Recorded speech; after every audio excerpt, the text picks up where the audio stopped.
Hey guys, it's Zucchini here, and in this little Blender tutorial, I'm going to talk about how to animate hair, 2D hair strands in Blender, because I've seen a lot of tutorials how to do this in After Effects and Live 2D, and I believe Spine 2D is another popular one, but I haven't seen many,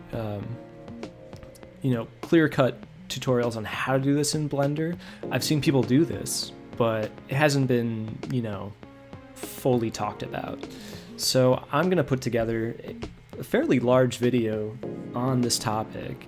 Okay, so to break down this tutorial, we're going to talk about, just before you even start, finding the reference, knowing what you're doing, knowing if it's a looping animation or not.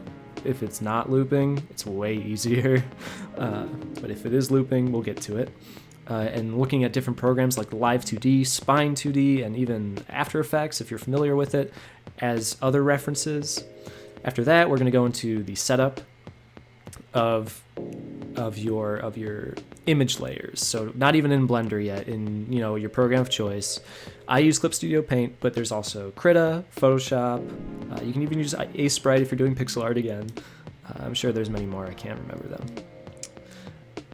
After that, we're going to look at the Blender setup, just getting the basic materials, getting everything imported in, layering, color management. I talk about it a bit in my other video, so if I kind of rush it, you can look at the previous video I have on cutout animation for an in-depth material importing method.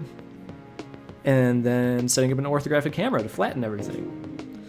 After that, I'll talk about the actual types of different hair deformations that I discovered, at least, using wave modifiers and cloth sims and all that stuff. I'll touch on some methods I didn't use as well, but those won't be as in-depth because I don't have much of a product to show for it, but they are viable methods. And then after that, I'll talk about how I did the blinking really quickly with an Anim All add-on, and then I'll go over how to loop it.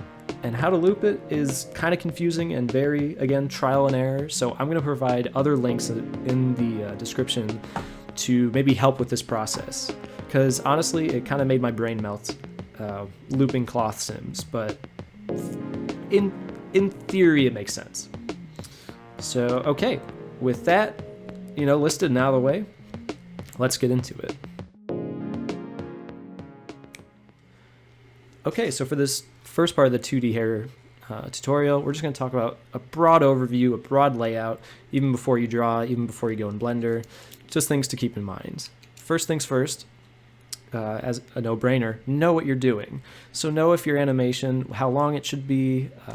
You don't need the exact frame times, but it is helpful. And keeping it on even numbers is also really nice. Like just the classic Blender 0 to 250 is a good starting point. So yeah, know what you're doing, know how long things are going to be. It'll make the whole process a whole lot easier. Next, get reference of how this hair is going to move, how wind physics affects hair, because to be honest, I just kind of winged it with my animation. I didn't look at how hair actually moves, but the more I stare at this animation, the more I think none of it really makes physical sense. So if you really want to go for that extra realism, it'd be best to either look at how other animators do hair. You could also look at Live 2D, which is another program that sort of does these complex 2D hair deformations really well. Live 2D is a good reference, Spine 2D is another one, and even After Effects can do these hair simulations. All of that really good to keep in mind. There's this one channel that I really like for different hair cloth animations, or really just most types of animations. The guy's name is Hobbs Sakuga, and he just does these amazing sort of compilations of different Japanese animation. I think he has one specifically on like cloth and fabric, so anything that's really being affected by wind, that's a good one to reference. So awesome.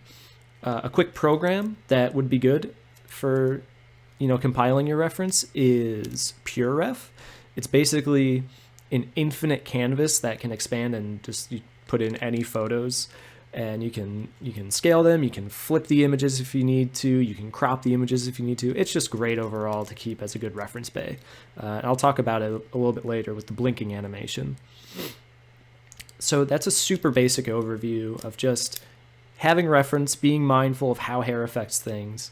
I'll put some more little tutorials and such in the description to help out with this, because there's a lot that goes into mimicking hair physics, I gotta say. And yeah, not good at it, personally. So, cool. With that out of the way, let's move on to the setup. Okay, now we're on part 2 of the video, which is the basic setup of your images before you import into Blender and what to keep in mind. So, right now, we have this very strange bald character with floating eyes. And if you saw my previous tutorial about cutout animation, you'll see that this eye sheet is pretty similar to what we had with the mouth sheet. But essentially, you want to break your character up into all the different dynamic parts. So we've got a bald head because we know the hair is going to be moving. And when the hair moves, you're going to see a little bit of that, bald head or whatever. And if you don't have anything behind it, it's just going to look like a massive chunk was taken out of them. If I'm on the right layer, yeah, it's just going to look. Oh, that's the wrong one. Yeah, it's just going to look strange. So it's good to keep everything in all these different layers. And whatever you want to animate, make that a separate layer essentially to put on top. So. This one, the bald one, actually, it has eyes here, which you don't actually want. Or for my purposes, I didn't actually want, because I wanted to animate these eyes. So I quickly made her faceless and very, very creepy and disturbing. And I transferred all the different eyes to a different sheet, essentially, just for the different eyes in particular. And yeah, so this is just the basics for the face. If you want a mouth as well, you're probably going to, let's see, this is the bald copy, and then we go to the pen tool. And again, I'm using Clip Studio Paint, but you can use whatever painting software you want. It does not matter at all. If you wanted the mouth to move, then you'd make this your base layer and put that mouth on its own layer that you could animate and make a different sheet for it. And we'll talk about the sheets later on. But yeah, for a kind of basic front-facing character and stuff like this, this is a good layout. The hair can be broken down. The hair can be broken down into three basic shapes, at least for a front view. For our purposes, we're just going to use 3 different shapes. We're going to use the bangs, or the most forward part. Then we have the sides. So let me pull those up real quick, what they look like. This is the bangs. And then we have our sides. And then we have the back. And I know it looks strange. It's kind of a weird way of sort of rewiring how you're seeing these different parts of the face. But the reason why I say the back is completely filled is because once it starts, warping and turning, then you'll start seeing parts of it here that you didn't see before. And having it completely filled just fills all the sort of bases, in case you're doing some crazy motion and it's rotating, and yeah, it goes all the way over here. You'll always see this back, blue hair essentially. But it looks strange out of context. Same thing with the sides. The reason why there's this connecting portion is because since you're adding all these deformations to it, much like the back of the head, you just want some leeway. You just want that same, blue tone or whatever to be there. If you want a really complex hair system, you're really going to have to, plan these things out in advance and know how they're going to deform. And I think you just get that through practice and trial and error. But for now, these 3 simple shapes should be good enough to sort of add that quote-unquote realism feel to it. But And the nice thing about this setup with 3 basic shapes is we can go from simple to complex much easier and not get lost in all the details, all the different strands. It's very much like 2D drawing actually, where you want to black out your basic shapes of the head and hair before you start working on those individual crazy curly strands, because then it's going to either look like spaghetti or you're just going to go crazy trying to figure out where each strand is connected, and it's nonsensical. So what we're going to do with that approach with the simple to complex is we're going to take these bangs, and you can do this either in the program or in Blender. I do suggest you do it in the program beforehand. Is make another layer, like I'll duplicate a little layer here, and I'll zoom in. I'll take my lasso tool, and I'll just cut out a basic strand that is going to be separate from this mesh essentially. So with that selected, I'll go to selection, invert it, delete it. Looks like nothing happened. That's just because if I turn off this layer, now we have our strand. And we can import that just like that. So now what we're going to do is, because this strand is going to be separate from the hair, we can delete, we'll basically transfer this portion to another layer, which means that it'll be deleted from here, but it'll be saved on a layer above it. I believe I can do that by hitting Control X to cut it. If we hide this, we'll see what's going on here. I didn't get all of it, but whatever. And then make a new layer, and then I'll hit Control V to paste it.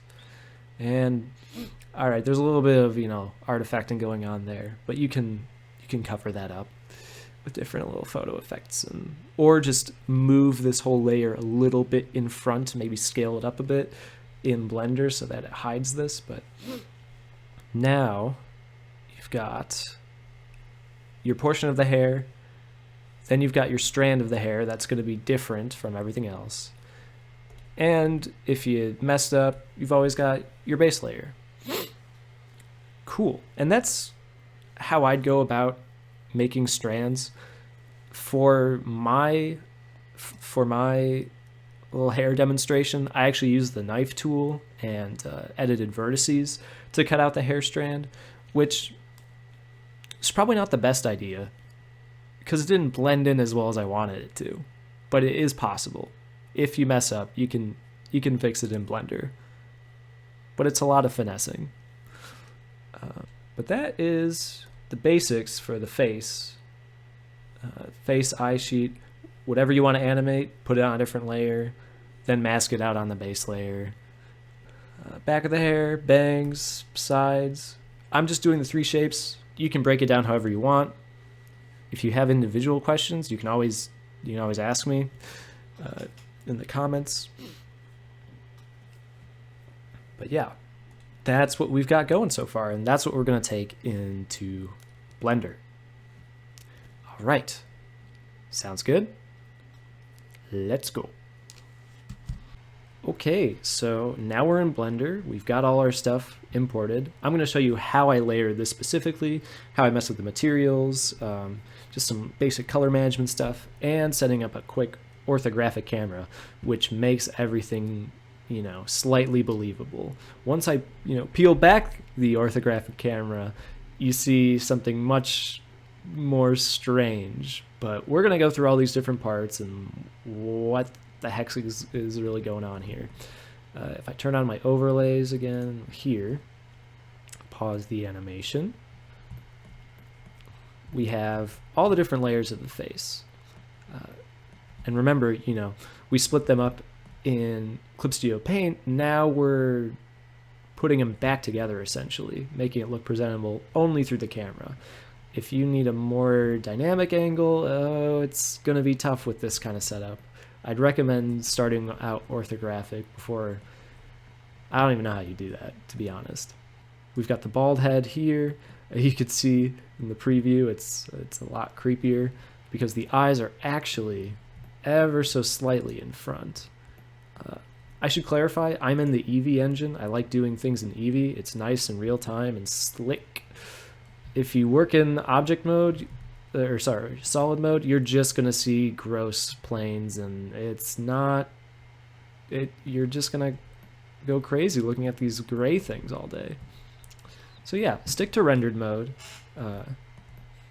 Even Eevee with this setup, because it's just a plain emission, there's no screen space reflections or anything going on.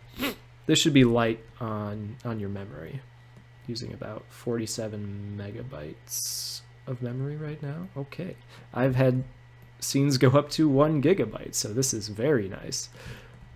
Okay, so just for proof of concept, I'm going to make a basic, material and layering and all that, and show you how we sort of got to just this setup, which it should be, if you saw the other tutorial I had, it should be fairly similar. So we'll make our plane, Shift A. I'm not actually going to say the keys because I have, hopefully you can see the screencast keys all here. Yep, you can. Cool. Rotate that boy, and I'm gonna move him here so there's no weird fighting there. If I go to my materials tab, I'll make a new material, and let me just show you. If you just start up Blender, you'll have this window probably. You'll have the whole 3D view. There's two main ways you can get to the shading menu. You can look at these different tabs here, these lovely little tabs, and there will be a shading workspace right there for you. Bam. It puts you in look dev mode, which I don't really like, so I'm going to go back to layout, which is, the default one. And I'll take this corner here and I'll just drag it out. And then I'll go to the shader editor. So you start out with this default principled BSDF material. We're not going to use that though, because that's for more photorealistic things. You can add a bunch of different textures to it though, like make it more metallic, bring the roughness down, make it shinier, all that. But we're not going to use that for this. We're going to delete it, and now we got this black hole plane. Go to search image texture, and going to search for a transparent BSDF, and real quick we're going to change our blend mode to alpha clip, which if you saw the other tutorial, it's doing the exact same setup. Mix shader, mix shader, oh, not you, mix shader, the color into this guy, color into this guy, transparent to that guy, the surface, and we'll do alpha to the factor. Open your file, navigate to wherever you saved things. I'm going to open up the blink sheet again, because why not? And you should get something like this, where the background, it was transparent in your program, then you saved it as a PNG. Now that background, because we're using the alpha as the factor to determine what's transparent, what's image, it's saying all that alpha stuff is now transparent. If you see something like this, which is the other way around, it's just because you need to flip-flop these two guys. Excuse me.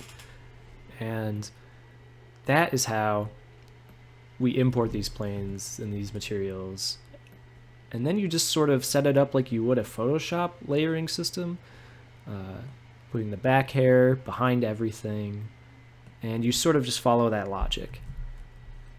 Like for the eyes, if I go to my camera, line up the eyes again, I guess scale it down a little bit. But see, it's in front of the hair, so it looks jarring. Put it behind, now it looks like eyes again. Move it down and you get these very strange eyes. Okay, I'm going to talk later on too about how I sort of centered this to have it just be these eyes and not these floating guys in the background. But we're gonna talk about that with the blinking section. For now, this is just how you import your materials. Using the emission texture, it'll give it that same essential color as you had in whatever program you used. To top it off, if you go to this little render tab and go to color management, you'll probably be set to filmic. And filmic is really good for, again, more photorealistic things because it has a much bigger dynamic range of different values. But it kind of grays everything out for our purposes because our colors, we determined all that stuff in the previous program. We want that to be 1-to-1, don't want it lost in translation. Filmic, set to standard, and you should be good. So we got that. Very nice, very cool. Set everything up accordingly, and yeah, that's layering. Orthographic camera was really simple. Talked about this in the other tutorial, but make a camera. I hit Alt-G, Alt-R. Oops. Rotate it 90 degrees. I'll just bring it to wherever it was. Because I have another camera in the scene, I have to set this one as active, but if it's one camera, you won't have to do this. And got it here. Go to your camera settings. I'm in perspective right now, which doesn't make things as pretty. It shows all the different inconsistencies.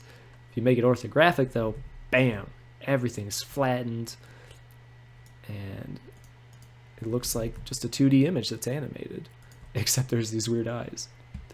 So that's how you set up your orthographic camera and all that. What did I write here? Oh, standard, yeah. Cool. Got materials, we got layering, orthographic, all that stuff. All right, so that's a very simple introduction to how we layer these things. I may have gone a little fast, but that's just because I did the same exact thing for my other tutorial.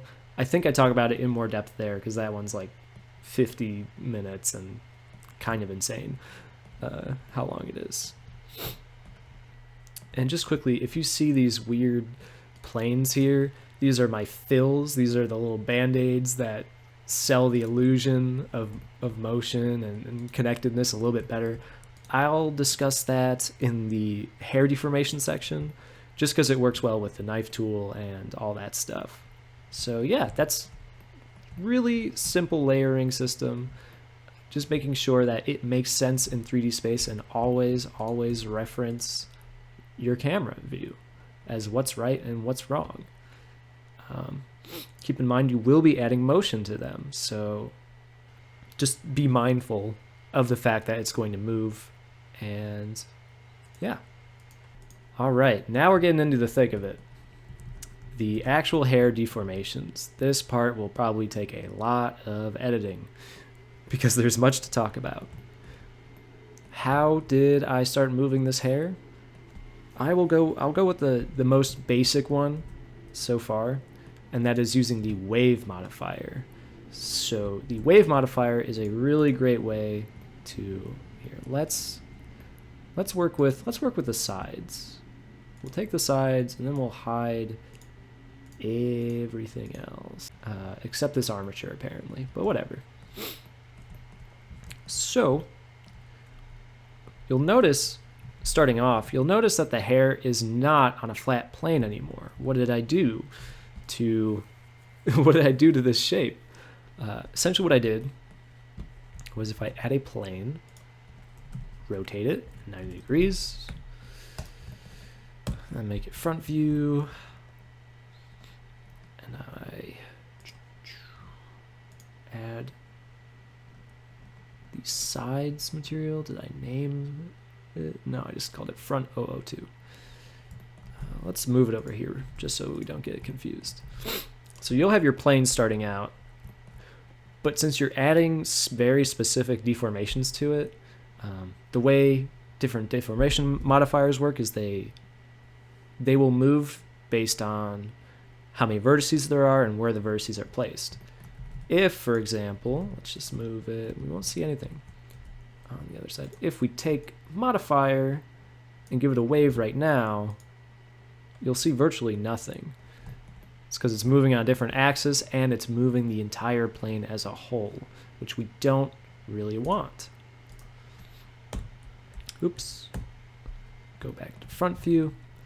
What I did as a sort of quick fix to this was I hit K. Oops, sorry. You have to be in edit mode for this one. So I hit K. And K brings up your knife tool. The knife tool is, I don't know, I feel like it's underappreciated in Blender, but you can cut out different faces and polygons essentially out of your mesh, and the whole object will sort of compensate for it and connect it to your faces. It doesn't make the best topology, so if you're going for, you know, more of a 3D character or something, yeah, you probably shouldn't use it. But for our purposes, it's great because it acts as a pseudo pen tool, as you'd see in maybe Photoshop or a different program where you select point by point what you want edited out. So if we hit K, just start making your lines generally fit your image. This is where expertise and a lot of trial and error comes into play, because I'm sticking very close to the mesh, but who knows, you maybe want to add a little bit more out here to compensate for it. I'm not sure, personally. I'm just cutting along what I have. Cut, cut, cut. So as I was approaching this section, I was kind of confused. I was like, well, we have these two strands, and I want them to be connected. You could separate them into different objects, the right hair strand versus the left hair strand. I know it's on the left, but when your character's looking forward, it's the right. Just something to keep in mind for future naming of like bones and stuff. So I kind of just met literally in the middle and cut right there so that we'd connect the two and it wouldn't be too, you could go around the whole thing, but you might want some more structure because the whole thing's moving. I'm not really sure how to do it perfectly. I just did it this way. You can try cutting around it.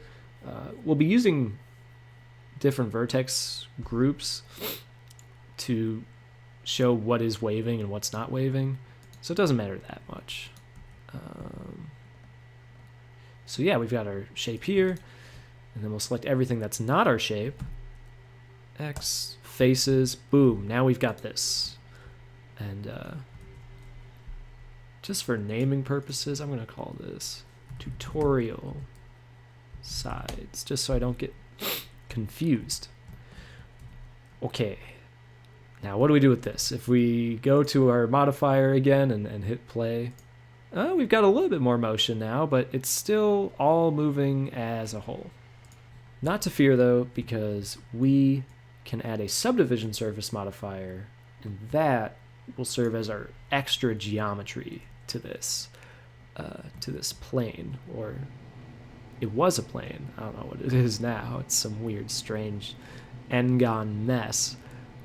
If you want more control over your edges, you'll probably have to use the knife tool to, if we go to vertices, you know, make more vertices and stuff like that. A lot of it is fine-tuning for your drawings in particular. There's no real clear-cut way to do it, as far as I know. Maybe there's better ways. I add a subdivision surface though, and you can set it to the Catmull Clark one. I do simple, and then maybe give it, if Blender loads, yeah, I'll give it a viewport 3, render of 3 vertices. And now you'll see if I apply it, now we've got a lot more geometry to work with. But we're not going to apply it just yet. We're just going to leave it as is. And make sure that your wave modifier is is below your subdivision, because this is the one that is applied first, then the wave modifier and everything else. Hit play. All right, it's still just being a wavy mess. You can see in this tab we have something called a vertex group, and a vertex group means that you can assign different vertices to only be affected by this modifier. And better yet, you can assign them with different weights, with different influences. Each vertex has a different influence, essentially. So a weight of 1 will mean that, yes, this modifier will move every part of that vertex exactly how the modifier intended it. If you set it to 0.5 on the influence, then the wave modifier will only affect it by 50% of what the modifier was, and so on and so forth. So if we're doing hair, well, when it's windy, the top of your head doesn't go crazy. It's the strands that are loose and less connected that are affected. So I'm gonna box select a good chunk of this hair, maybe to here. Do I want this one? No, I don't want this part affected. Well, maybe I do. We'll see what happens. I'll hit Control G, which assigns a new group. Then we'll go to this little green triangle guy, and this is our vertex group. I'm just going to say wave group, just because naming is good. And now, if we go to the modifier, vertex group, wave group, now you got this weird thing. But it's essentially doing what we said. It is only affecting these vertices. And the reason why this part is moving, even though we didn't assign that, is because I believe, yes, this vertex still will affect that geometry, and together it moves it slightly, even though it's not there. To try and fix this a bit, let's box select a little bit more of our geometry, maybe down here. And right now, if my mouse wants to work, it's been on the fritz lately. Set the weight to something lower, maybe 0.5. And we can hit assign. And then we can select some more. Assign it lower. Then we can select some more. I think this was these were the last ones. And I'll go real low like that. All right, so now it's a little bit better, but here's the main issue with using this wave modifier. Is it's going in a direction where if you go in your front view, you don't see any of that deformation. Oh, sorry, and another thing to tweak, again, right, we're always tweaking these different things. Will this change it? No, not really. We're always tweaking things. Is your speed and your height and your width, all of these are different factors to consider when you're working with your wave modifier. If I make a plane here, oh god, it looks so gross. Subdivide, 50. Give it a wave modifier. You can see what's going on here. Adjust the speed. It spazzes out. A negative speed, we'll make it go downwards. It'll complete the wave really quickly. I haven't messed with it too much. And then you make it really slow. Your height matters as well. The width matters, how big each wave is, and the narrowness of each wave as well. Hair does not normally operate on this very crisp wave format, so let's not make it narrow. Cool, but not cool. There's still so much to work on here. In fact, I'm just going to reference this wave modifier. All right, so we had 0.05 on the speed, something really small. Then we had -12, or 13 or whatever, on the height. Just very slight. Narrowness I kept the same. And offset, I messed with the offset, but we'll get to that when I talk about looping. There we go. Now when you mess with the speed, it works a lot nicer. But something's still not right about this, right? It's still not showing an orthographic. And this stumped me for a hot sec when we were, just me. When I was messing with the motion, I was like, okay, I'll turn off the X. That'll do it. Okay, no, maybe I'll turn off just the Y. No. And then I was like, well, I'll mess with the normal, see how that works. And just everything is terrible.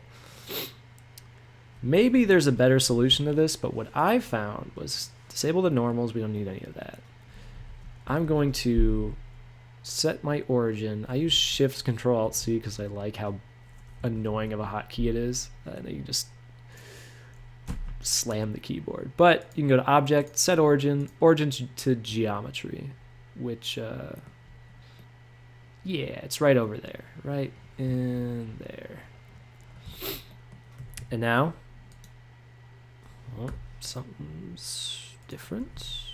Oh, that's weird. I don't know what I was rotating on. Maybe I was rotating on the 3D cursor. If you hit the period key, you change what you're rotating on. 3D cursor is,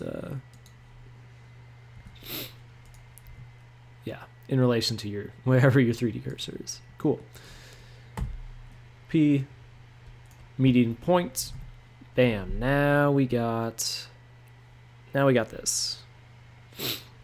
And what is the point of me rotating this stuff? Well, we're basically going to trick Blender into thinking that this, oh, sorry, my mouse is broken again, that this back and forth action is actually swaying left and right. So these different axes are going to be, we're tricking Blender into making it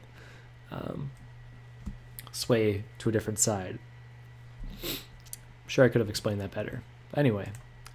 Oh, and let's all do this on frame 1. Frame 1 is generally best. Frame 1 of whatever your starting point is. Cool. Rotates. Now what we do, and this is a newer feature, I believe, in Blender 2.8. You can mess with the origin itself. You don't have to click away, then set the geometry to your 3D cursor. You don't have to do any of that to mess with it. You can, there we go. You can move it by going up to options here, and it'll say transform effect only. Click on origins, and now if we hit G and stuff, we're moving the origin itself. Now what we're going to do is, because origins also have rotation, right? So I'm going to hit, all right, this might take some finagling because I don't remember the exact axes. RX90. Now we're making the Z direction, which is positive. It should be up here. It's now pointing downwards. See, now we've got a bit of a different change up going here. RX90, let's go on that way again. If we clear the, oh, not that. If we bring it back to where we were. So this is where we were. And this is what happens when you go 90 degrees. Negative 90 will make it go downwards.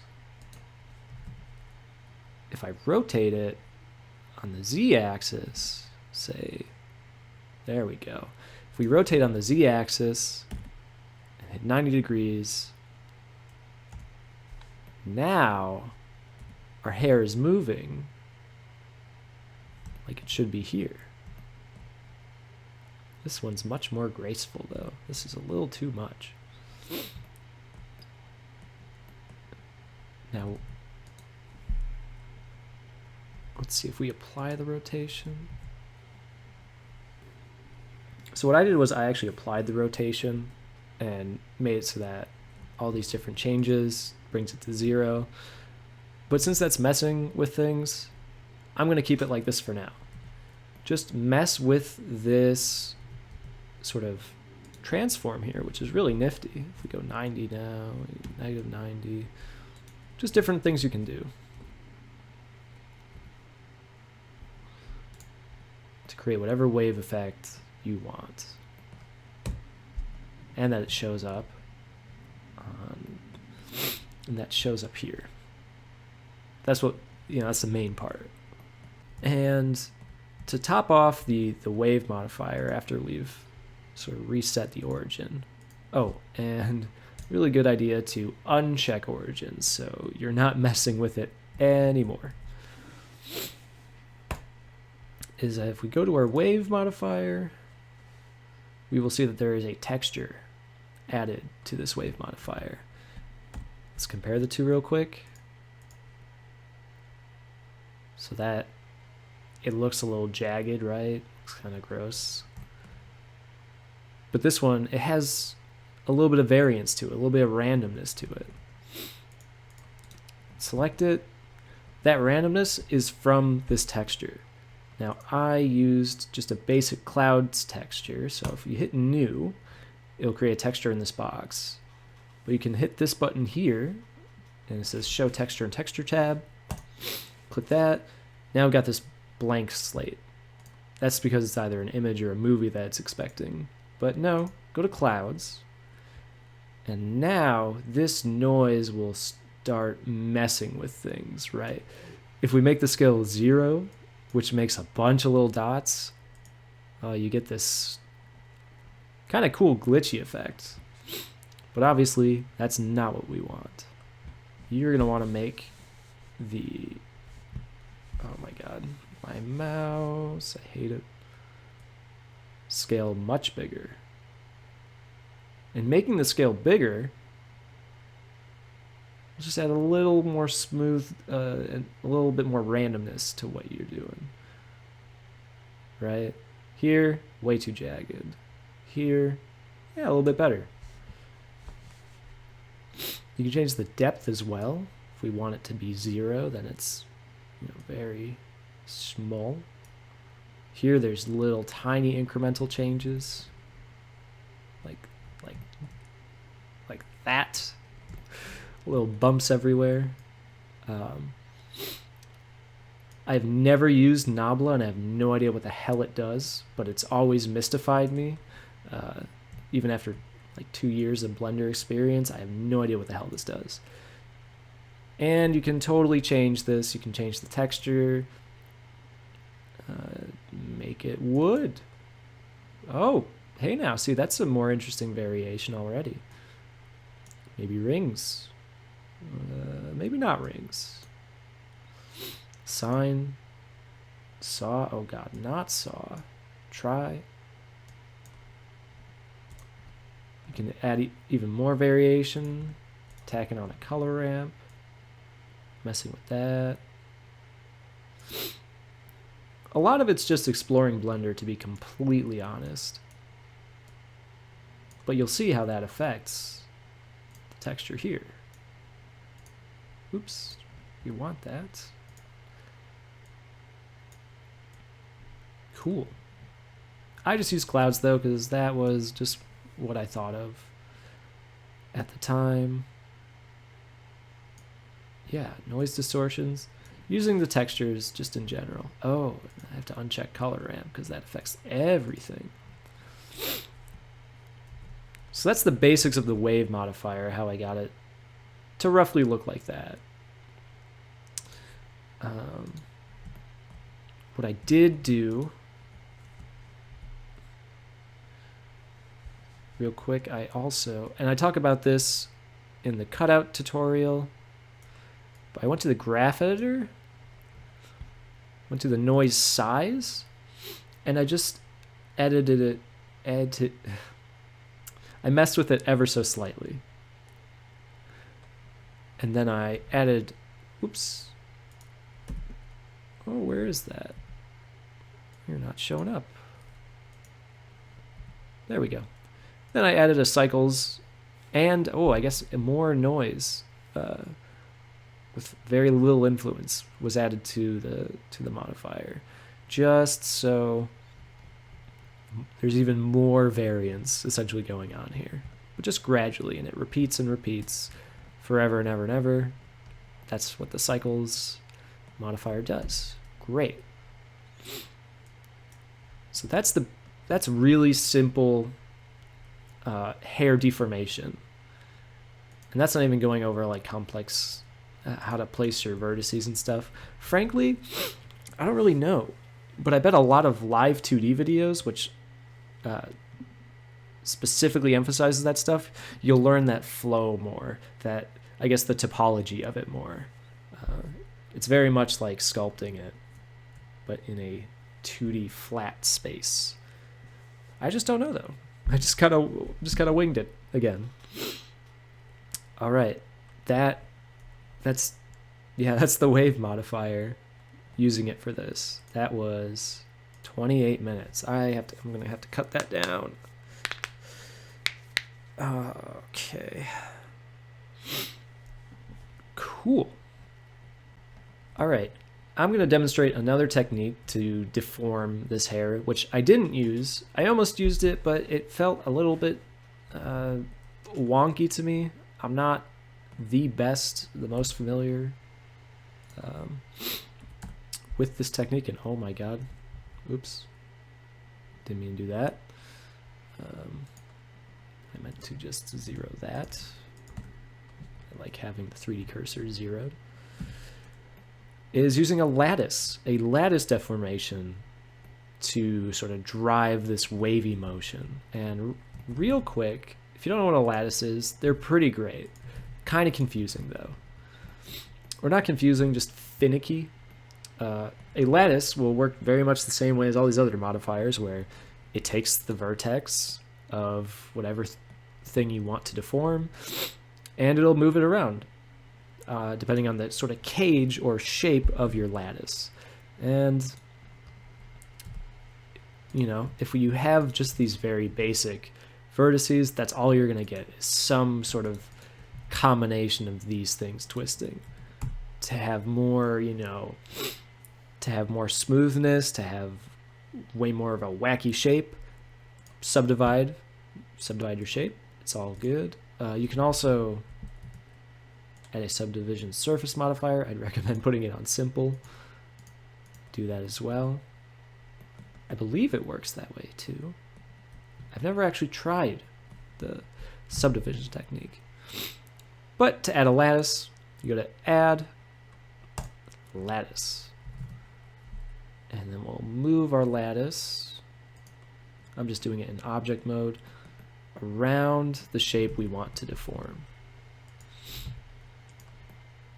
And then, and make sure it's covering the whole shape. We'll go to our modifier, lattice, and ooh, I have different lattices here, so I'm just going to call this tutorial lattice, just so I don't get mixed up. Object, tutorial lattice.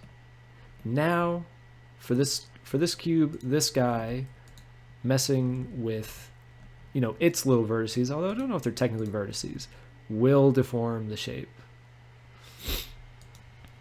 What we can do with that, we can do a lot of things with it. Smush it down, right? But because it's a cage, because it's a sort of caged space, you can move your cube out of the space, and it'll grow and it'll shrink depending on where it is in relation to the lattice, which can make for some really cool deformations.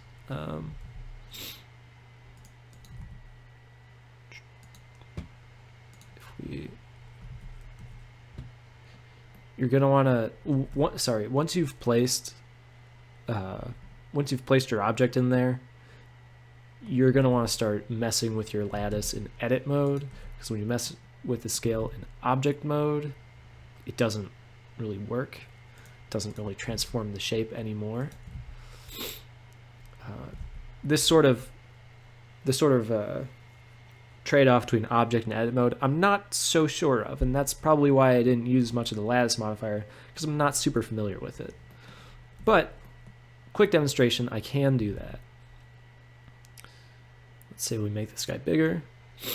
But if we wanted to subdivide our lattice, well, you can hit W, and there's no subdivision here. So that's because lattices work a little differently. They have a separate menu of their own where you can adjust the resolution of them.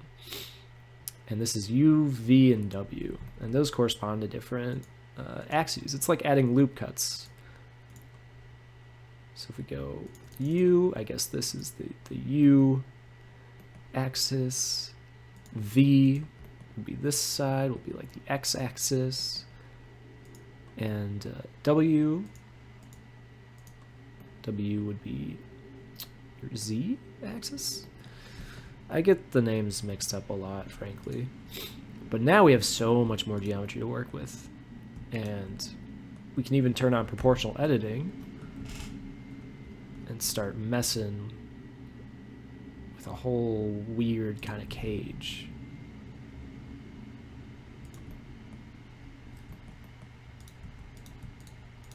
Oops. A little difficult to select these guys sometimes. Make it sharp.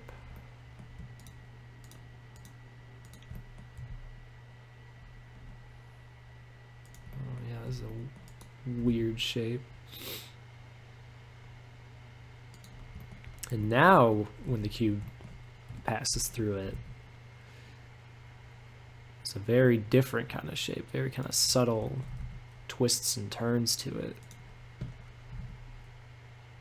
Yeah, lattices are great. You can also move the lattice itself to get that, which might be preferred so you can keep your base, scale and stuff of your cube, because now the cube is all skewed up. Oh. I hit Alt S. Here. What if I hit scale there? Yeah, now it's normal, because now this is treated as its original scale. When I didn't do that, hit Alt S, this is what the cube was initially. So now going through the modifier, it looks way stranger. But that's how we'll use these lattices then to change the hair shape. And you can see that I'm already kind of confused by them. The scale, what I originally thought would happen was the cube would just be a perfect cube and then it would be squished down, but it seems it's still affected by some parts of the lattice even going through it. If you move it to, if you move it on different axes, whoa, that's kind of neat. You get a lot of different effects. I'm not quite sure what the heck happened, what dictates like how this is going to be, how shrinked this is going to be, how stretched this is going to be. Not too sure overall. But we can do a basic application of it with the hair here. So I'm going to delete these guys. Now we've got our hair. I've just turned off the wave modifier. And we're going to work with the lattice again. And notice vertex groups again. We can use that to our advantage on what will be morphed and what won't. So I'm going to make a lattice and go into edit mode. No, because I just want to black out the general shape. Go in edit mode, and I'm just going to make this kind of skinny. And then give it some of these. Maybe not that one, maybe some W. All right, now we have this tiny cage here. I'm gonna select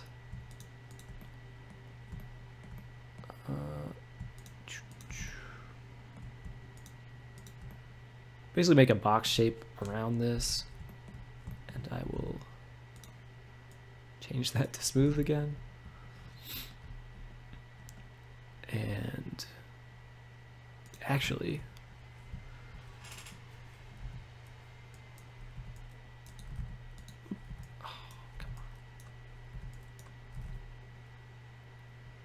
cool.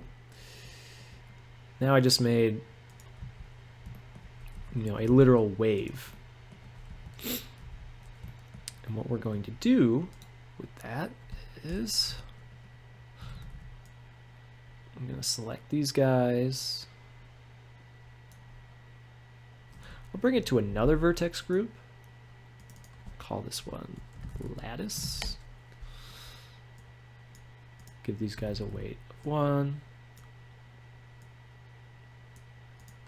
Slim it down. I think that's actually fine. Everything else we don't need. Don't need it to be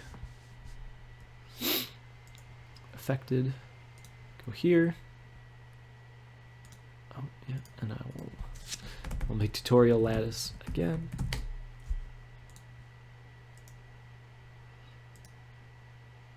Tutorial lattice, vertex group, lattice. So now, when we move this guy, we get some wavy effects going on.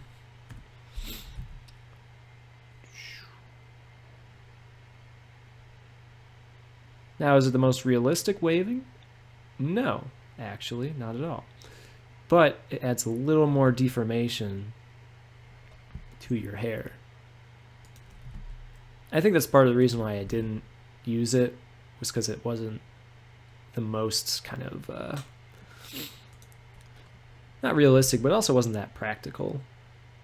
Hey, sorry about the quick cut, but I just realized you can add a wave modifier to the lattice itself, which is really great because right now, when you move the lattice as is, right, you're pushing it, you're giving it a little bit of waviness, but on its own, not really what you want. Add a wave though,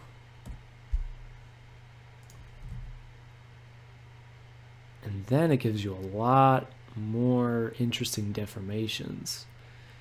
Makes it much more flowy. And then, if we couple that with our already existing hair one,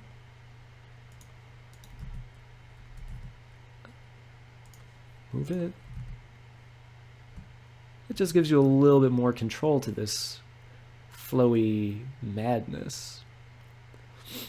So I think that could be really nice small touch to your already existing wave modifier, or if you just want to keep it like that. I just discovered this as I was making the tutorial, so apologies that that was a sort of rushed explanation. But yeah, you can add a wave itself to your lattice, which is really cool. I don't like that, it affects the thing even though it's outside of it. I think you can change that with the fall off though. Maybe like, no, I don't really know. There might be a way to fix it, like start position and all that, but yeah, that seems to be the case. Anyway, you can still use the lattice to deform your hair. That's the main point of me pointing that out. Another way you could keep that, you know, hair essentially looping is you can keyframe your lattice, so you have a location one, and maybe 40, move it here, then make another frame. Really just go to your timeline, duplicate that, take that guy, duplicate it again, and then if I set these to cons, oh sorry, not if I set these two, or rather, where's that one? Set this one to constant, because this is the end frame, so it's already going to your end frame. And now it's going to take that and say, oh, now you immediately want to swap back here. There's no in between frames that are going zoop, because that would mess up with the flow, right? Take it, then constant, and then you can have it keep sort of cycling like that. Just so you don't go crazy though, you could take, if you go to the graph editor, you've got this really fun little shape, and cycles, bam, now it just repeats ad nauseum. It's really fast, but you see, you know what I mean. You can see the application of it. So you're not endlessly duplicating all these frames. Okay. That's basically how I would use the lattice modifier, though, is to make a sort of wave shape and move it under. I'm sure there's better ways to use it. I'm just not that familiar with the lattice modifier. I'm just letting you know it is a viable option. It exists. Definitely recommend putting more research into it, because I'm sure I'm not doing it justice.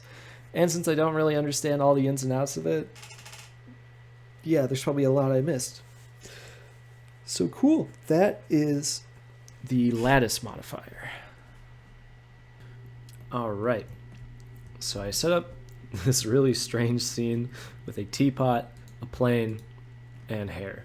What's gonna happen next? Well, to explain more about the hair deformations using a cloth sim, instead of jumping straight into the actual hair piece, let's just do a brief example of how cloth sims work in Blender, or even what they are. So a cloth sim, a sim standing for simulation, is basically you're taking an object and you're giving it the consistency of cloth. Different kinds of cloth. There's in the presets you got silk, leather, denim, rubber. I mean, I guess, like, I don't know if you could technically call rubber cloth, but it classifies it as that, as having that sort of material consistency. And what you do with cloth sims is you'll start it up, you won't see that, you'll hit play once you add it, and it'll just fall to the ground. Actually, no ground. There's nothing here. If we add a plane, scale it up, it still falls through because this doesn't have a collision on it. Now we tell Blender this is a collision, and it just crumples up. Essentially how cloth works, except it's got way less vertices to make it look believable or anything like that. Also, it's flat shaded. So what we want to do with this cloth is we want it to emulate hair, right? And the way hair is attached is hair attaches to, you know, the roots of your head, or there's like little different side parts, but essentially it's buried into your head. That's how it works. So to mimic that, you create a vertex group on the, you know, the topmost vertices. And I already made one, but you hit Control G. It'll say assign a new group, and boom, you'll get your group. I'm going to call this pin, because this is a group that the cloth modifier, the cloth sim will reference these points as fixed, non-moving parts of the cloth. Essentially, you know, like the roots of your hair and such. So if we go to pin group, which is under shape, so if we collapse all these guys, it'll be under shape, pin group, then you tell it pin. And now when I hit play, oh, and you have to be out of edit mode, by the way, object mode, it kind of bounces.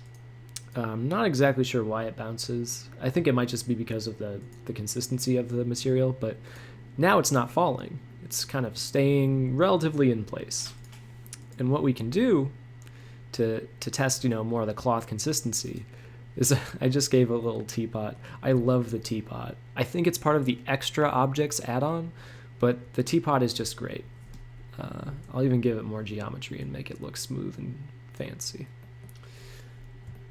We'll use this teapot basically as a collision to test if it works. Yes, it works like cloth. Kind of. There's, again, not a lot of vertices to work with.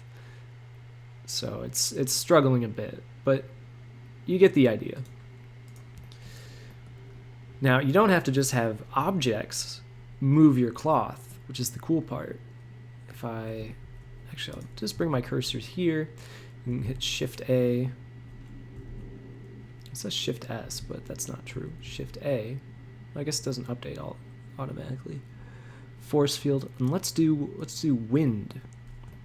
If you have a windy force field, direct it over there. Give it a pretty good strength. Maybe this will work. I'm not quite sure. Now, oh, you can kind of see it rising. We really bring up the strength. You can see that the wind is now affecting it. If we had some noise now.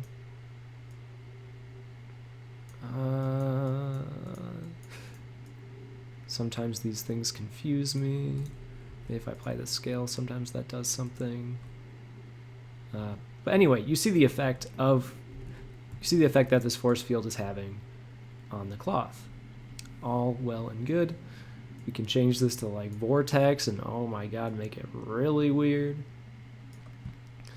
Got a lot of nice effects. But you can see how, oh, it just stopped. Maybe I do need to bring it more. That's just so weird. You can see how we can use this to kind of mimic hair.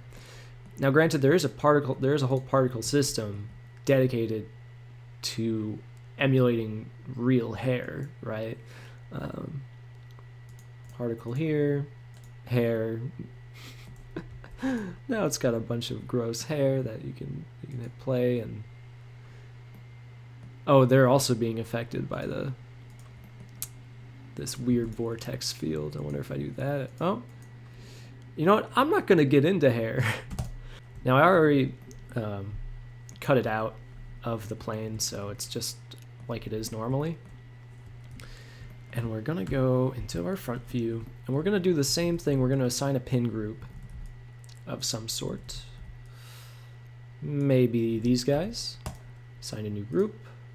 It's called group. Call it pin. Now I have the weight set to 0.5. I'm not sure if when I set the vertex group, maybe it assigns them automatically to 1, but just to be safe, let's hit assign. So now everything is 1. Or sorry, only these vertices have a weight of 1. Everything else is 0 and thus will not be pinned. Go to cloth, pin group, and then we hit play. Oh, what's happening? It's being weird again. I wonder. I bet if we add a subdivision, it's always good to add just more geometry in general, right, to your thing. There we go. Now we get a much weirder result. And that's the problem with cloth sims, is they probably take the most fine tuning to figure out what the heck's going on, or why it's just kind of dripping like that. It's weird. I don't enjoy that. What I'm assuming is we need to select this, take these guys, oops, select these, deselect the ones here, and then we'll hit remove on these vertices in particular. Maybe that'll free it up a bit. No? Won't free it up? Maybe you need to merge some verts? No? No?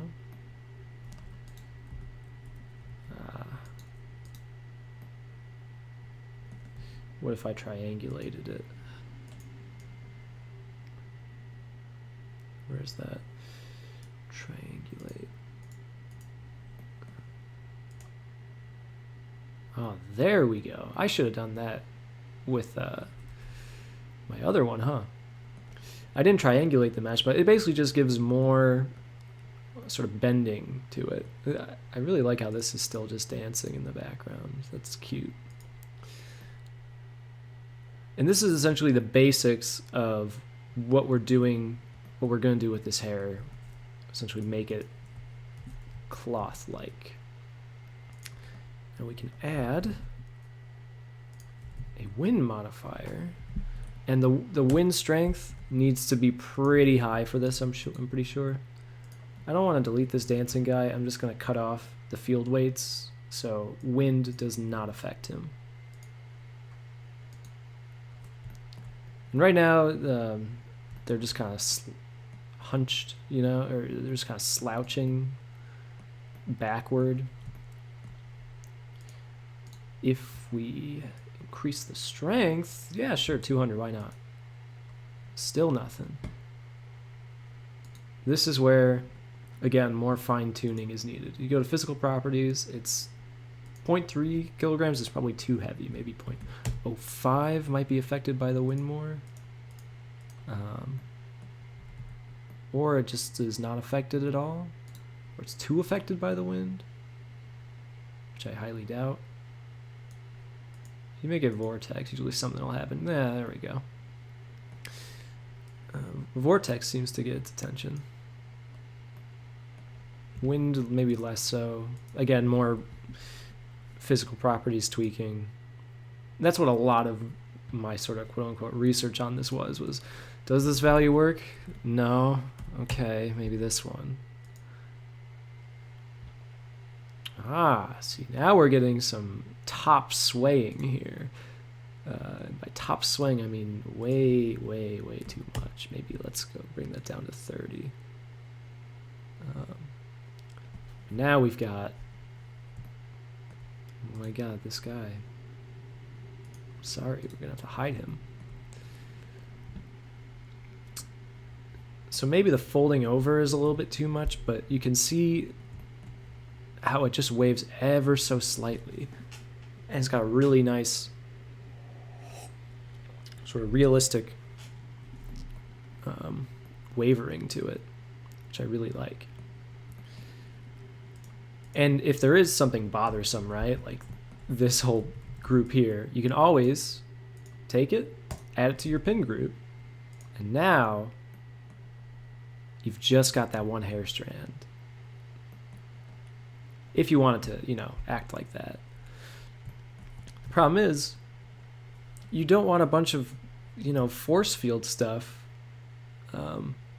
populating your scene constantly, because then you've got other things where it could be affected by it. I'm pretty sure this bone chain right now is being affected by this vortex. Could run into some issues pretty quickly. Luckily, with cloth sims, and you should probably, just to make it a cleaner project, you should probably save it to a certain folder instead of just saying, you know, save as, save it to desktop. I don't do that, and I don't recommend it. But, you know, make a folder for your project file in particular, because I believe we're going to be using this cache thing, and I think it saves the cache folder to the folder that you designated to be the project file or the project folder. I'm not exactly where the cache saves all the time. When I work with dynamic paint, it'll save it to that folder. Frankly, I'm not quite sure.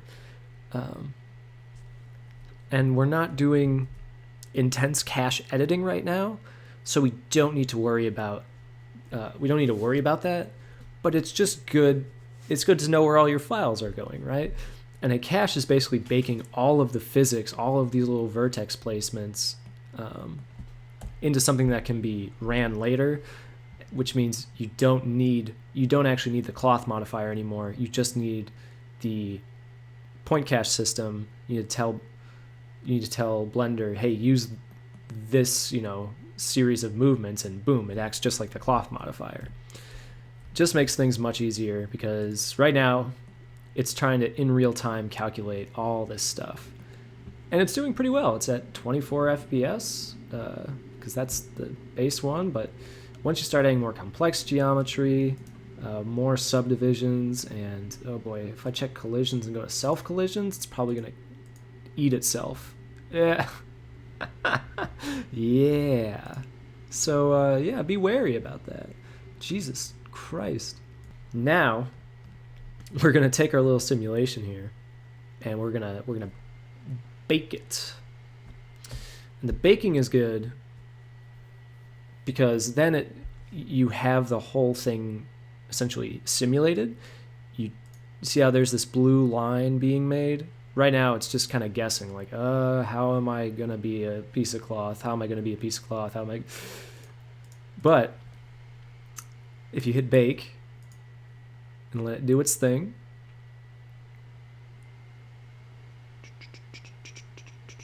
and it's going all the way to 250 because we set that as the end frame.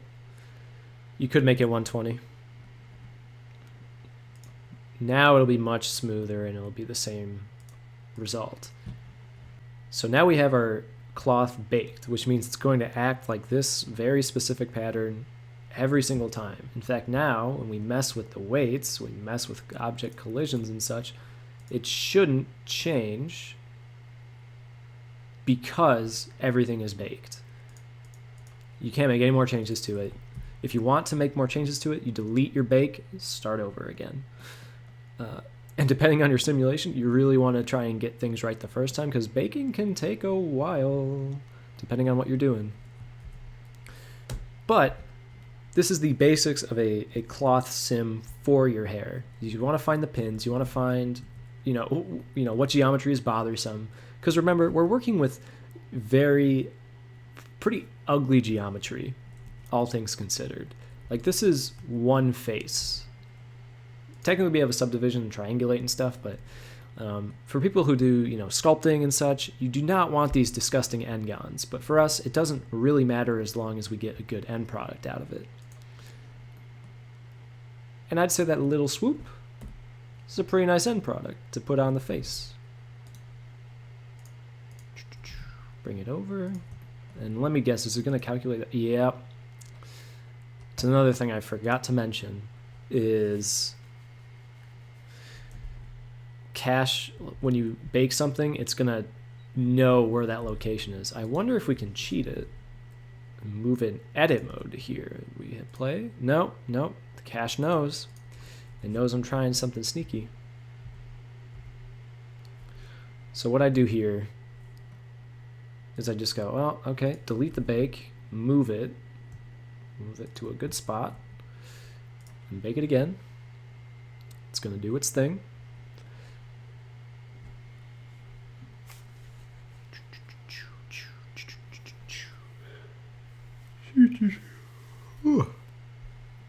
And now we're good. It's just, oh yes. And because I moved the cloth, right? I moved it in relation to this vortex, which was making it move strangely. So what I'm actually going to do is I'm going to, I Control Z enough where I deleted the bake. Select both of these guys, and now I'm going to move them in unison. And just mess with that. And going back to our whole layering discussion, put that in front because that is the layer that is in front. I wonder if that'll affect the vortex, but maybe not. If I hit play, what do we got here? Yeah, we got some very slight movements. Maybe a little too slight.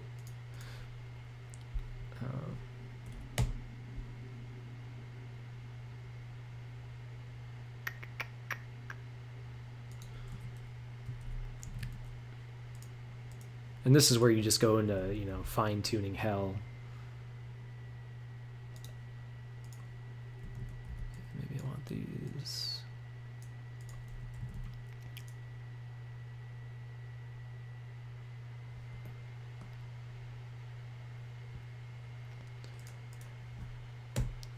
Just messing with it. But once you're happy, bake that bad boy. Don't have to worry about it for a little bit. But that's another way you can work with cloth sims to serve as a sort of hair deformation. It's kind of arbitrary, you know, you probably won't get the perfect result every time, but if you have enough force fields and stuff to get the shape you want, then you're good. And you could also, because it's now baked, right, we've got our cloth thing here. If I turn it off though, right? Yes. Now we can do what we did before and maybe add a little bit of a wave modifier. Ooh, except this is going to get ugly pretty fast, isn't it? Because let's just try it. See, 90.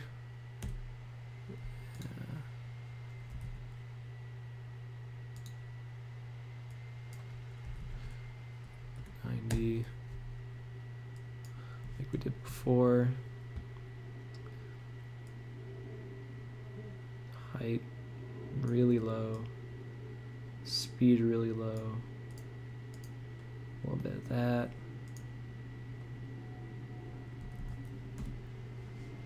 Well, it didn't turn out as bad as I thought. But yeah, now you can couple your cloth sim with a wave modifier and all that, which is pretty nice, pretty good. But that is the basics of how I'd use a cloth sim for this kind of, you know, for this kind of part, this more wavy part.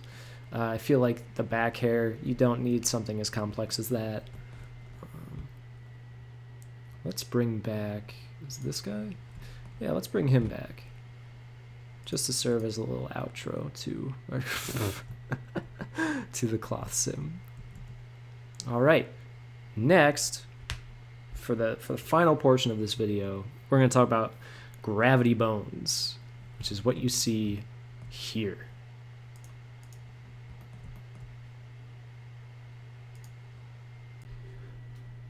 All right, and for the last part of this video, we're going to talk about the gravity bones that you see here. These guys. And what I did to get this effect, which we can apply to a single strand of, say, this hair shape. In fact, oh, I want to turn off origins because I don't want to be affecting the origin. Let's mimic what I did. And oh, you were there last time. You don't get to be here anymore. Take this guy and say I want to, you know, I animated this strand before, but I'm going to animate this strand actually. What I'm going to do is I'm going to go into edit mode and cut out the general shape of what I think a strand might be. So now we have this. Whatever, it works for our purposes. I'm actually going to take it and hit P to separate by selection. Bring this guy forward. Maybe a little bit more forward. Looks the same though, right? In our flat orthographic view. Cool. Now, I do have a a little website here referencing. It's actually a Blender Stack Exchange answer that is super in depth and great that I'm gonna put in the description so you guys can follow along with that, because I am already following along with it. There's a lot of little steps to get these gravity bones to work, but in principle, it's pretty simple stuff. Thank you to, who is this hero? Mentalist, who answered this 5 years ago, and it still holds up. Maybe there's a better way to do it now. I don't know it. Okay, so you have your mesh here. What we're going to do is we're going to go Shift Alt, set the origin to geometry, so now it's just part of it. I'm going to hit Shift S, cursor to selected. And now I'm going to make a tiny mesh. In fact, that's not really even a mesh. But we'll make a plane, and I'm just gonna go 90 degrees, just so I am understanding this better. Scale them down, just push them out a little bit. I'm actually going to hide, and also name tutorial gravity bone, just so I know what it is. Take this guy, and now we just want a point. We want a single point, and we're going to merge all these points with Alt-M, collapse to center, doesn't really matter. Oh, and if you have proportional editing, turn that off, and move him to the top.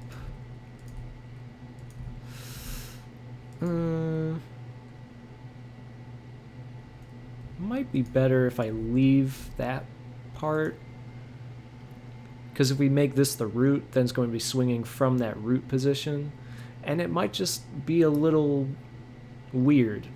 Like the strand would have too much movement essentially going this way, because the pivot is all the way over there. This is just good to, you know, blend in the space. Again, it's these little things that you have to either keep in mind or experiment with to see how it works, how it plays out. Anyway, so we've got our little mesh here. I'm actually going to name it tutorial Strand. I feel like I did tutorial Strand before. Strand gravity bones. I don't know. Okay. So we're going to make a chain, just a chain of little vertices here. Extrude.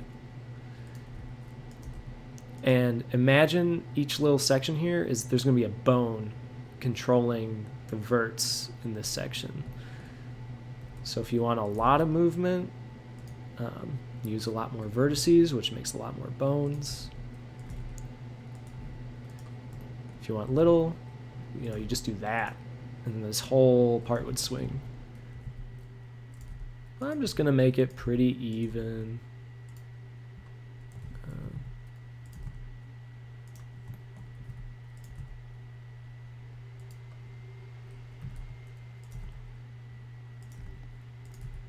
There we go. Great.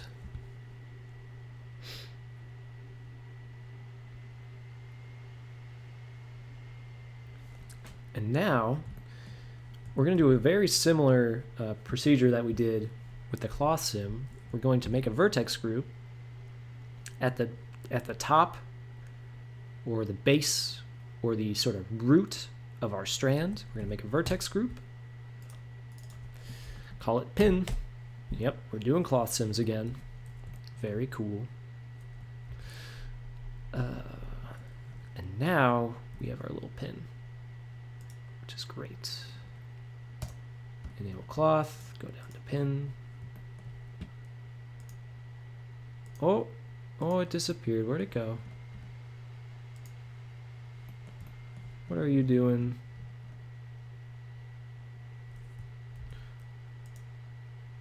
Ah, you see that? It's the freaking vortex again. I forgot to disable that. Well, I'll actually just lower the vortex field weight. Yeah, if you keep all those force fields around, they're going to affect it. But see, now we have a little strand here. I don't know why it lags so much when you move it around. I feel like other tutorials and people I've seen, they don't have this issue. Maybe it's just my computer. But nice. Look at that. It's so dynamic. Kind of. Anyway. So he's just bouncing, hanging out. And we're going to use that as essentially the underlying motion for our bones. And now for our next step, we're going to add, I'm actually just reading this verbatim, so I'm really thankful for this post. We're going to add empties and parent them to the cloth's vertices. And the empties are going to control where the bones go and where the bones are sort of moving to. Because I don't think you can tell a bone to just move to this vertex and this vertex. You're using empties as a kind of mediator or a buffer. So what we're going to do, and this is tedious, so if you added a lot of vertices, I'm sorry. I should have stated that earlier, but you can always dissolve them. If there's too much, boom. Now you have only 2. But yeah, it's a kind of annoying manual process. But what we do is we click the vertex we want. Shift S, cursor to the selected. Now the cursor is firmly on this part. Go into object mode. I'm going to make a cube empty just because it's nicer to see. And then we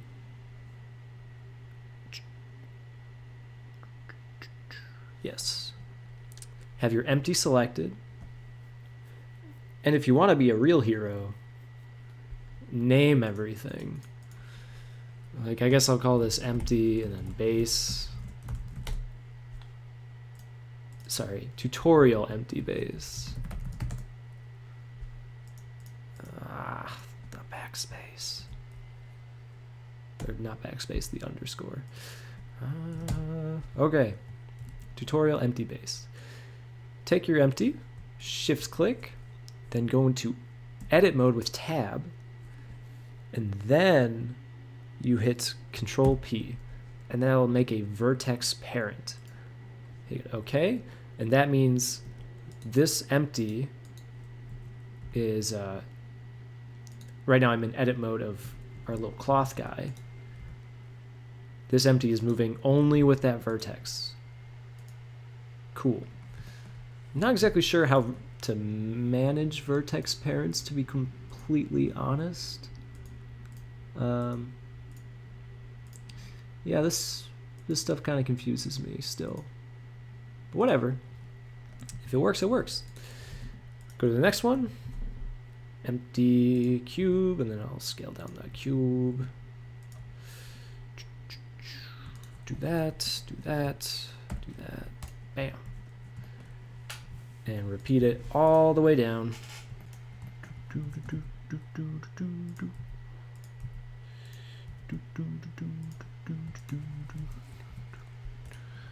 Okay, they're all named, and oh my god, the sizes are all different, but whatever. We'll call it, why did I do that? Tutorial. What did I name the other one? I don't even see it. Oh, because it's under this one, isn't it? Yep, tutorial empty base. I'm going to try a big brain move here. In 2.81a, I believe there is a batch rename. So if we box select these and then do batch rename, pulls up this little guy. We're going to find data rename 8 objects. Yes. I'm going to find empty and replace it with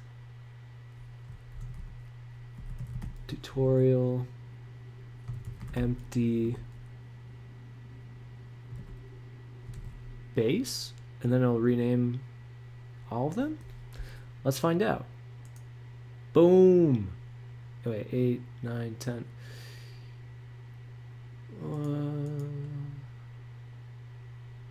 We almost got it.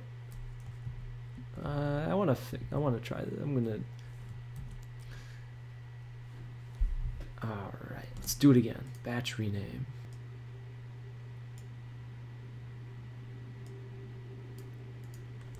I'm just gonna call it tutorial, maybe Strand chain. Yeah, maybe train. Bleh, maybe that. Oh, perfect. So what I did was I went to batch rename, set name, and then did that. Tutorial strand chain. The only thing that's different is our empty base, but then it all goes 3, 4, 5. Oh, that's so nice. Thank you, batch renamer. Glad that got added. Cool. Now we have all our little empties and they all have names, and this will be nice. Now we're going to want to add in Armature, and I suggest starting at the tip top. So we've got our cursor on the first point. Now we're in object mode, Armature, just a single bone. You're going to want to scale this down because it's big. I'm going to call this Armature tutorial strand armature. You name it whatever you want. Name your armatures and name your bones. It's really good for you. It will save you a lot of time and sanity. And now we're going to essentially snap this armature to these empties and these sorts of things. So we'll go into edit mode of our armature. We got G here.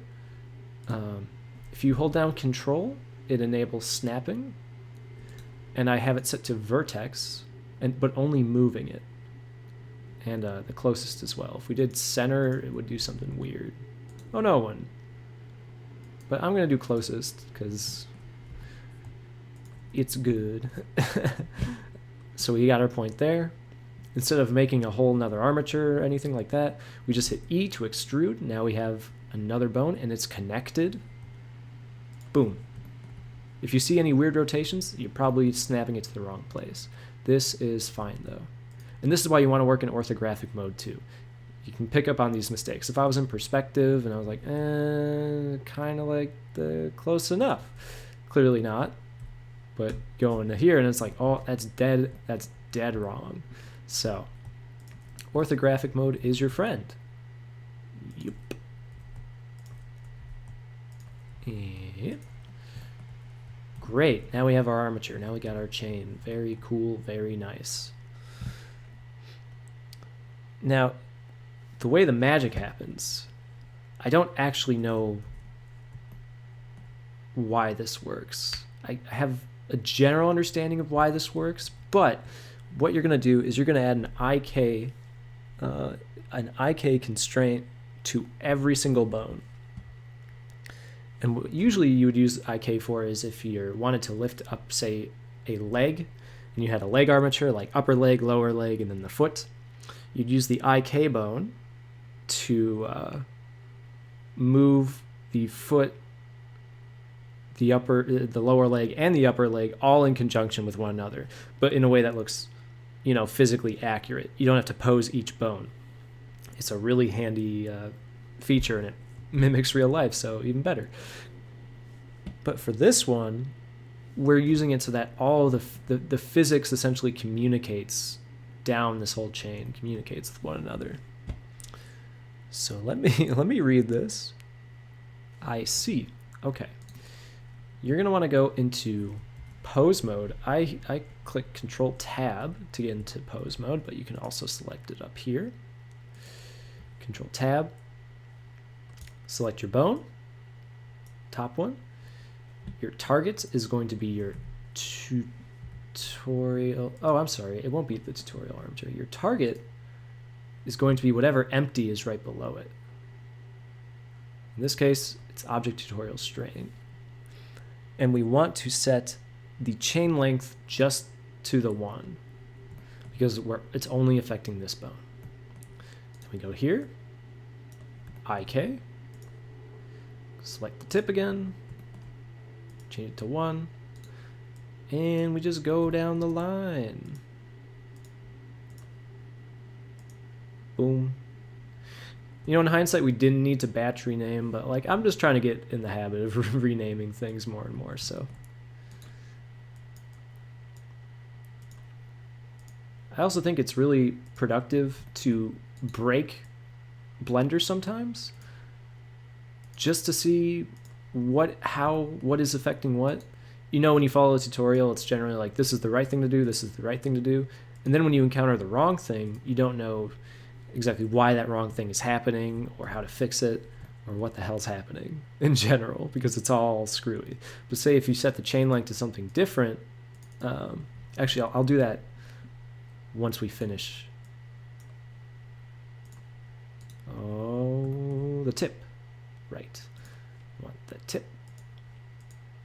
We don't need any pole targets. Pole targets are another thing. It helps the IK. I don't think it'll help whatsoever in our case. Cool, great. And now all these IK things should be working, and if we hit play, nice, it moves with our cloth. Oh, it looks so satisfying, man. But yeah, it's moving with our cloth because these bones are basically following all these little empties all at the same time, and they're even bouncing up and down. I still don't know why it's bouncing up and down,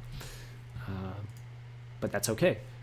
And now we can take our, oh, where is it? We can take our gravity bones. Is that it? Yes. We're selecting our sort of mesh here, and no. Oh, right, because we're still in pose mode. Control tab to get out of pose mode. Then we can move this about. But see, we're already seeing a little bit of a problem here, because I'm moving the mesh in object mode. The bones of the IK, they're trying to go with their empties, but it just ain't working. That was weird. Luckily, there's an easy fix to this.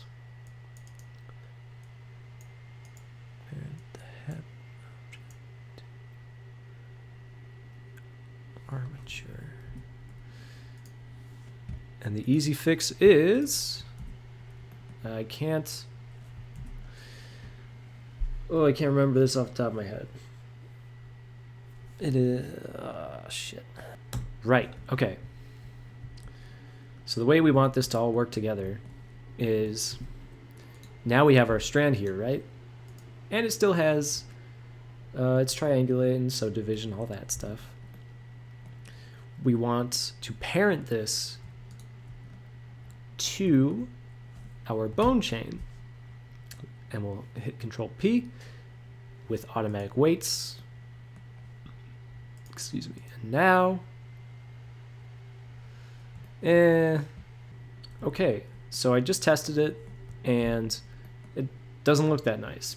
But the reason is we did not apply our modifiers to give it more geometry. Right now, this whole bone chain is trying to work with just these, how many verts? 20 verts to try and move the whole thing in a cool dynamic way. Ain't gonna work.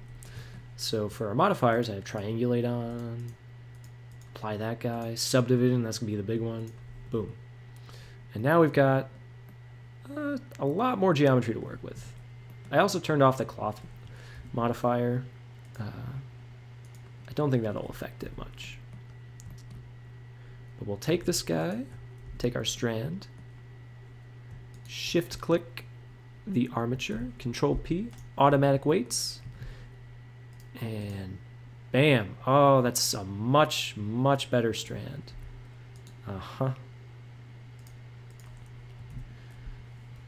Cool. So now we're running into a little bit of a parenting issue. Everything looks great here, but then if I move this in object mode, everything gets skewed. If I move this guy, the cloth mesh doesn't move. If I move this guy, it tries to move with it, but it won't. And then you get that weird effect. A solution that I found, if I can recall this solution correctly, is I'm going to the top of the chain, making a plane, and I just like to rotate it just so everything's nice like that. Control M, collapse at the center, and I'm going to name this tutorial strand. I guess controller might be a good way to put it. But this guy, we're gonna parent most things to that. So we're gonna find our mesh. It's basically gonna act as like the top of the hierarchy. Wherever this moves, everything else moves with it, and then those things are already affected. Like the mesh, or sorry, the bone chain is already affected by the cloth, which is all connected to that little dot. And I highly recommend naming that dot because it's kind of hard to lose. It's kind of hard to keep track of this little guy. So if I'm doing things correctly, click this. So now we have our little mesh selected. I'm just gonna go to view and yeah, I just move the clip start so I can see everything. Shift click, no, not that guy. See, this is where it gets a little bit annoying because we want this tiny dot. What I recommend doing is going to your properties tab, and usually you click the thing that is the child and then the parent, and then hit Control P, and that's how you know what's the parent. I think it is reversed though. Maybe it's just my version of Blender, but it is reversed here. So I have my gravity bone strand and I have my controller. Usually I select the child first and then the parent, but this time I'm selecting the parent and then the child. And then I'm going to hit Control P, keep transform. Now the controller moves, yes, it moves the, whatchamacallit, the controller moves our little cloth mesh. But now see, the empties are having some trouble, or the bones are having some trouble. What we'll do is we'll parent those bones to the strand. I think that's how I did it. All right, I always get this parenting thing stupidly messed up, but you want the strand to be the parent of the armature. Usually you would parent things to an armature, but you want the armature to follow the strand this time. And if I click the strand first and then the armature and I hit Control P, all right, so if you see something with automatic weights, that means that the armature is the parent. I don't know why the outliner is being stupid, but click the armature first, then your strand, then you hit P, then keep transform, boom. Now it is all under one little guy. This guy, to be precise. Now you can move him about, and everything moves with him. Make him go crazy. Nice, I love it. So I have the strand here, and that's all fine and dandy. But because we, removed a chunk off of this guy, I'm actually going to, I'm just going to hide. Oh, is this only plane 2? SM, tutorial, cloth, sim, whatever. I'm going to hide him. Move this guy. Actually, I'm going to move them in unison. Take these two, move them. because then you don't have to recut out, you know, with the knife and stuff to get that to work. All right, whatever. You're going to see these little cubes moving. But now, yes, and we want this strand in front because there's going to be some weird fighting over, you know, which plane is showing if it collides exactly on the same, you know, the same depth as this one. So now if we go into our little guy, boom, we have a hair strand. That works with gravity, works with all that. We can add more force fields to it if we wanted.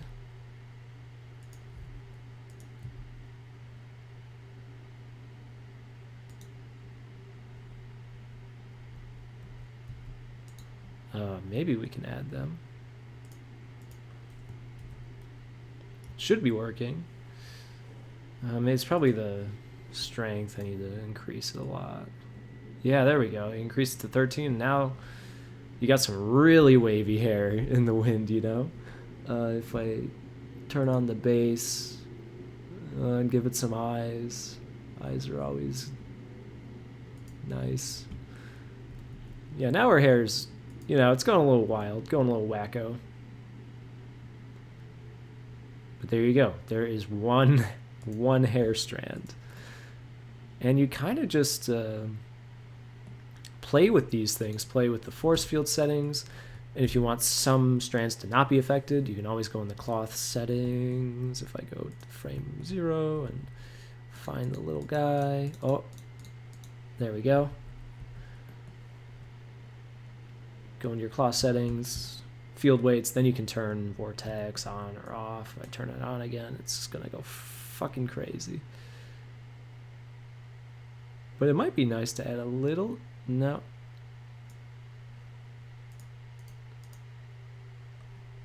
Yeah, wouldn't recommend that one. Wouldn't recommend a super strong vortex.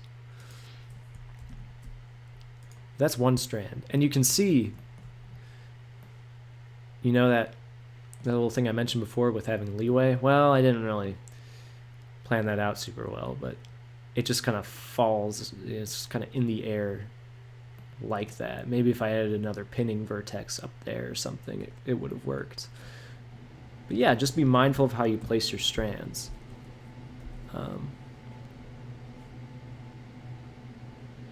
Now I did mention, I was going to touch on this really quickly. I mentioned these weird fill planes earlier, like I had. Where are they? There they are. Fill planes are a way of me saying, "Oh crap, I screwed up the I screwed up the strand, the physics, and now things look weird." You know, if we hit play. Of course, this part, this, you know, this half would probably sway a little bit, you know, in the wind. But the root is much stronger and has more hair there, so it's kind of weird that she's showing, you know, the whole, it's getting kind of bald over there. So what we can do to really lazily fix this is I'm just gonna make a plane, RX90, move them back, add a new material, emission, just take the color picker, boom, now it's a fill plane. So what we can do, and you can change the geometry to make it much better. I'm just using a literal plane, but now you just kind of move it into shape. Right, yeah, it's gonna look pretty bad. Maybe if I subdivided it more and, you know, use proportional editing to kind of give it some more, oh god.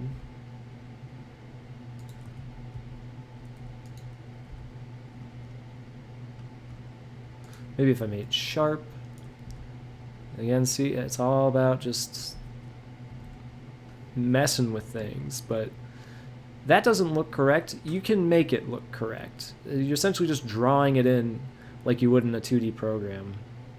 where that plane would go. Or you just redo the mesh and you make it so that only this portion of it sways and there's more pins there.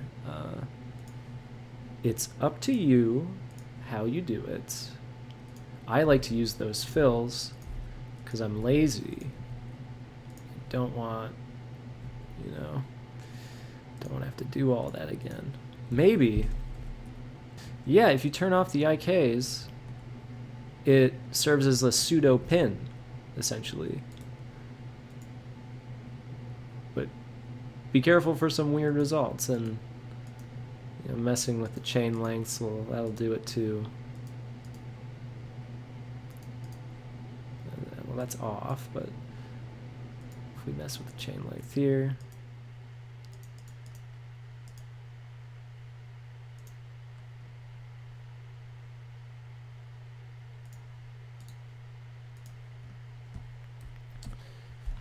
again, a lot of tweaking.